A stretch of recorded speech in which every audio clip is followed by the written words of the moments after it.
দেশের বড় বড় শিক্ষকদেরকে জোতার মালায় গলায় দিয়ে তাদেরকে পদত্যাগ করতে বাধ্য করা হচ্ছে এবং কি পদত্যাগ করাচ্ছে।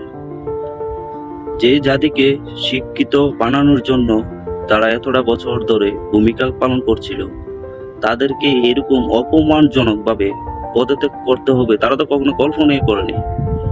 আমার কথা হচ্ছে, যদি কোনো শিক্ষকের রাজনীতির সাথে জড়িত থাকে, যদি তার কোনো অন্যায় থাকে, তাহলে অবশ্যই আইনের মাধ্যমে শাস্তি হোক, তাতে আমাদের কোনো আফসোস থাকার কোনো কথা না। কিন্তু অন্যায়ভাবে একজনের প্রাইভেসি নষ্ট করে তাকে জোতার মালায় গলায় দিয়ে পদত্যাগ করতে বাধ্য করা হচ্ছে, পদত্যাগ করছে। এইগুলা কারা করছে? এগুলো হচ্ছে দেশের মেধাবী ছাত্র। এই তোমরা প্রমাণ দিচ্ছ তোমরাই মেধাবী, এটা কেমন মেধাবী?